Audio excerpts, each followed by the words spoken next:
Assalamualaikum warahmatullahi wabarakatuh.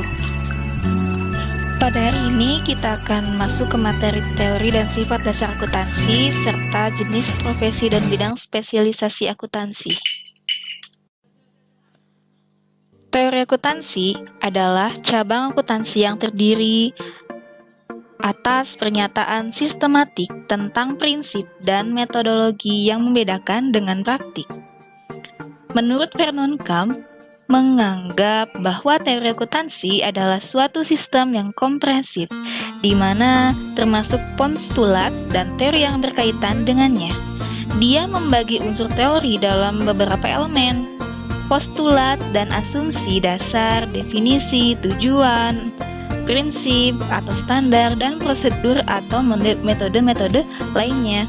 Menurut Vernon Camp, fungsi dari adanya teori akuntansi antara lain menjadikan pegangan bagi lembaga penyusunan standar akuntansi dalam menyusun standarnya, memberikan kerangka rujukan untuk menyelesaikan masalah akuntansi dalam hal tidak adanya standar resmi, menentukan batas dalam hal melakukan judgement dalam penyusunan laporan keuangan, meningkatkan pemahaman dan keyakinan pembaca laporan terhadap informasi yang disajikan laporan keuangan, serta meningkatkan kualitas laporan yang dapat dibandingkan. Sementara itu, menurut Hendrickson, mengemukakan bahwa memberikan kerangka rujukan sebagai dasar untuk menilai prosedur dan praktik akuntansi, lalu memberikan pedoman terhadap praktik dan prosedur akuntansi yang baru. Sifat dasar akuntansi menurut Wilkowy, ada beberapa hal yang menggambarkan sifat-sifat akuntansi, diantaranya akuntansi sebagai ideologi. Akuntansi sebagai ideologi menganggap bahwa akuntansi merupakan alat untuk melegitimasi keadaan dan struktur sosial, ekonomi, dan politik, serta sebagai simbol, mitos, dan ritus yang berperan menciptakan aturan simbolis dalam masyarakat berinteraksi. Selanjutnya, akuntansi sebagai bahasa. Akuntansi adalah bahasa perusahaan yang dapat berbicara atau berkomunikasi sendiri tentang suatu perusahaan atau organisasi yang dilaporkan. Selanjutnya, akuntansi sebagai catatan historis. Akuntansi merupakan wahana untuk memberikan gambaran tentang bagaimana manajemen mengelola kekayaan pemilik dan mencatat transaksi di masa lalu, dibukukan dan dilaporkan melalui laporan keuangan. Selanjutnya, akuntansi sebagai realitas ekonomi saat ini. Akuntansi dianggap dapat memberikan gambaran realitas ekonomi perusahaan pada saat ini. Selanjutnya, akuntansi sebagai sistem informasi. Akuntansi memproses bukti transaksi menjadi bentuk informasi dalam bentuk laporan keuangan yang digunakan untuk proses pengambilan keputusan.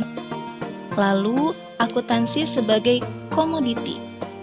Komoditi ini yang dimaksud adalah output akuntansi dalam bentuk informasi yang dibutuhkan dalam proses pengambilan keputusan ekonomi. Dan terakhir, akuntansi sebagai sistem pertanggungjawaban. Dengan sumber kekayaan yang dikelola dapat ditelusuri sehingga dapat dijadikan media untuk mempertanggungjawabkan pengelolaan perusahaan atau lembaga. Informasi umum. Akuntansi sering disebut sebagai bahasa bisnis atau business language, atau lebih tepatnya sebagai bahasa pengambilan keputusan. Semakin seseorang menguasai bahasa ini, semakin baik pula orang tersebut menangani berbagai aspek keuangan dalam kehidupannya. Perkembangan ekonomi yang semakin pesat inilah yang menuntut para pelaku ekonomi untuk lebih memahami data akuntansi yang dapat memberikan informasi keuangan yang dibutuhkan oleh masyarakat dalam pengambilan keputusan ekonomi. Selanjutnya, proses akuntansi.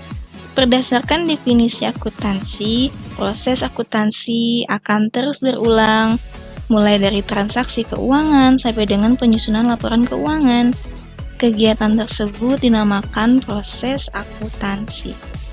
Proses akuntansi meliputi 3 tahap yang dapat diuraikan, di antaranya tahap pencatatan dan penggolongan. Tahap pertama yang dilalui dalam proses akuntansi adalah tahap pencatatan dan penggolongan. Kegiatan-kegiatan yang termasuk dalam tahapan pencatatan dan penggolongan antara lain penyusunan atau pembuatan bukti-bukti pembukuan atau bukti transaksi, baik transaksi internal maupun transaksi eksternal. Kedua, pencatatan ke dalam jurnal, baik jurnal umum maupun jurnal khusus, dan posting atau pencatatan buku besar, baik buku besar utama maupun buku besar pembantu. Selanjutnya, tahap mengikhtisarkan atau peringkasan. Tahap yang harus dilalui setelah melakukan pencatatan dan penggolongan yaitu tahap mengikhtisarkan atau peringkasan. Meliputi kegiatan-kegiatan pertama, penyusunan neraca saldo yang datanya bersumber dari saldo-saldo yang ada pada buku besar. Kedua, penyusunan jurnal penyesuaian untuk menyesuaikan dengan keadaan atau fakta yang sebenarnya pada akhir periode, dan penyusunan kertas kerja atau neraca lajur yang bertujuan untuk mempermudah penyusunan laporan keuangan. 3.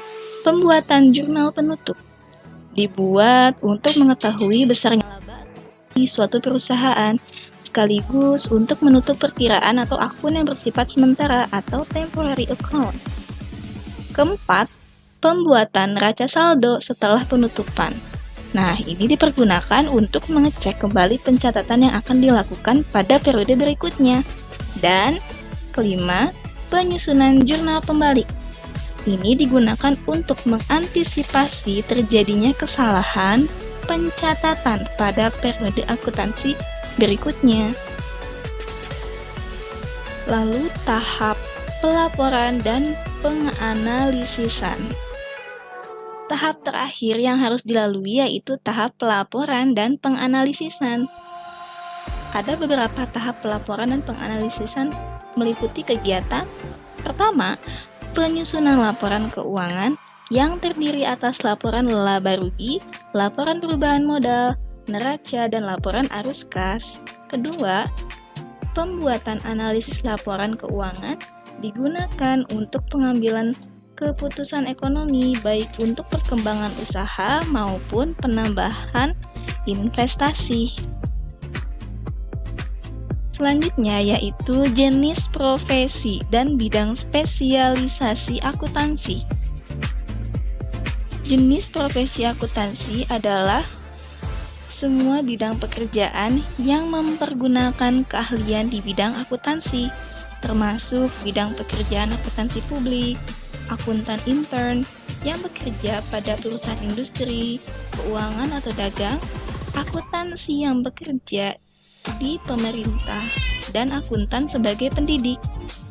Dalam arti sempit, profesi akuntan adalah lingkup pekerjaan yang dilakukan oleh akuntan sebagai akuntan publik yang lazimnya terdiri atas pekerjaan audit, akuntansi pajak, dan konsultan manajemen.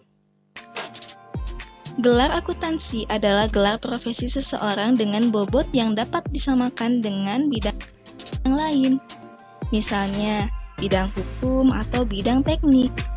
Secara garis besar, profesi akuntansi dapat digolongkan: pertama, akuntan publik atau public accountant. Selanjutnya, akuntan internal, internal account. Akuntan pemerintah. Selanjutnya, akuntan pendidik. Selanjutnya, bidang-bidang spesialisasi akuntansi. Bidang-bidang spesialisasi akuntansi dapat dibagi menjadi beberapa bagian. Pertama, akuntansi keuangan atau akuntansi umum, atau biasa disebut juga financial accounting. Kedua, akuntansi manajemen atau manajemen accounting.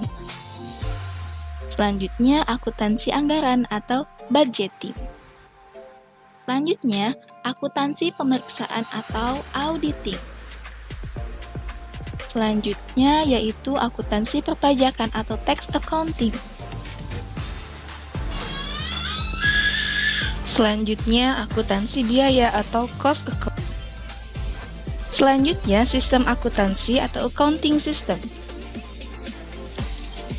Lalu, akuntansi pemerintahan atau government accounting.